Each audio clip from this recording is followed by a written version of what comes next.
الحمدللہ رب العالمین والصلاة والسلام علی سید الانبیاء والمرسلین والصلاة والسلام علی آباء سید الانبیاء والمرسلین والصلاة والسلام علی امہات سید الانبیاء والمرسلین والصلاة والسلام علی اعمام سید الانبیاء والمرسلین لا سیما افضل البشر بعد الانبیاء بالقول الغالب خیر الناصرین سیدنا ابو طالب علیہ السلام وعلى آلہ واصحابہ واہل بیتہ وعترتہ وعشیرتہ اجمعین اما بعد فاعوذ باللہ من الشیطان الرجیم بسم اللہ الرحمن الرحیم۔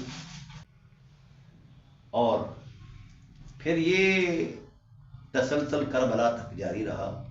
توحید کو جب بھی بچایا ہے زہرا نے بچایا ہے، زہرا کی اولاد نے بچایا ہے۔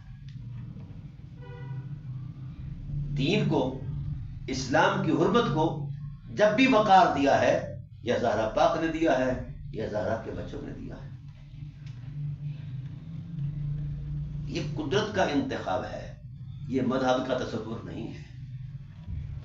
اہل علم کو میں دعوت فکر دیتا ہوں کہ یہاں ذہنی جوڑ توڑ اور مذہبی تصورات جو آپ نے بنائے ہیں وہ آپ کا خیال ہے اور اس کی کوئی حقیقت نہیں۔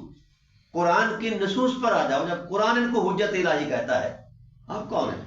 آپ کی حیثیت ہی کیا ہے؟ تو لہذا اس ٹائٹل پر بھی انہوں نے جو کردار دیا ہے اپنی ذات کے اعتبار سے، اپنی عفت اور عصمت کی شرافت میں جو تقدس بیان کیا ہے، دیکھو نا جی، یہ ایسی چیزیں ہیں جس کا پس منظر قرآن پاک کی آیات میں موجود ہے۔ حضرت مریم صلوات اللہ تعالیٰ علیہا کا قصہ بڑا معروف ہے، پوری سورہ ان کی عظمت میں آئی ہے۔ فرمایا ان اللہ اصطفیٰ کے وطہرہ کے وصطفیٰ کے علی نساء العالمین، ہم نے آپ کو استفائیت عطا فرمائی، پھر دوسری استفائیت عطا فرمائی اور آپ کو طہارت عطا فرمائی۔ کیوں؟ یہ طہارت مآب لوگ جو ہیں یہ گواہی ہیں خدائے ذوالجلال کی عظمت کی۔ پھر فرمایا واللتی احسنت فرجہا فنفخنا فیہا من روحنا وجعلناہا وابناہا آیۃ للعالمین۔ فرمایا میری بندی مریم نے اپنی عزت کی حفاظت کی، واللتی احسنت فرجہا، اپنے وقار کی حفاظت کی، شرف انسانیت کو محفوظ رکھا، شرف نسوانیت کو ایک معراج بخشی، کیونکہ نسوانیت کی معراج کہاں ہے؟ حرمت حیا میں ہے، اور حرمت عظمت میں ہے کہ عورت اپنے وقار کو، اپنی حیا کو، اپنی شرم کو وہ مضبوط رکھے۔ تو فرمایا ان اللہ اصطفیٰ کے، جس وقت انہوں نے اپنے وقار کو، اپنی شرم کو بچایا، حفاظت کی، ہم نے کہا ہم نے مریم کو مصطفیٰ بنا دیا ہے۔ پھر دوسری مصطفیٰ عطا فرمائی، پھر طہارت کا وہ کی گواہی عطا فرمائی، طہرہ کے وصطفیٰ کے علی نساء العالمین، یا مریم اقنتی لربک واسجدی وارکعی مع الراکعین ذلک من انباء الغیب۔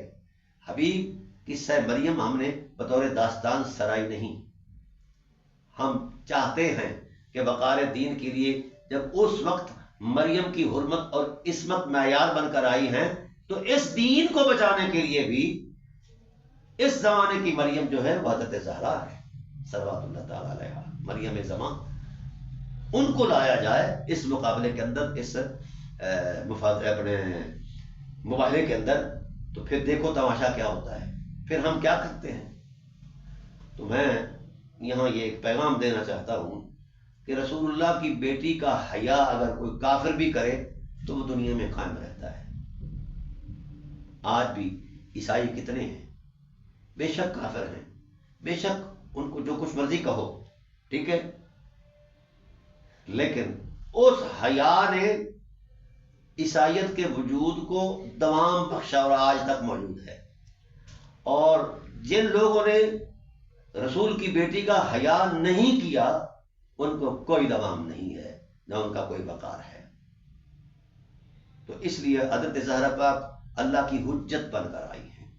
اور پھر ایک بہت بڑا ایک تصور دیا ہے حدیث پاک کی روشنی کے اندر۔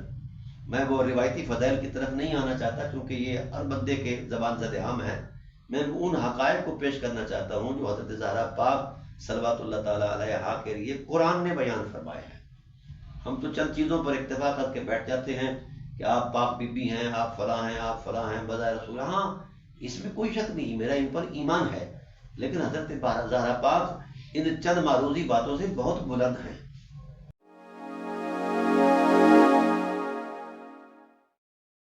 Like, comment, and subscribe.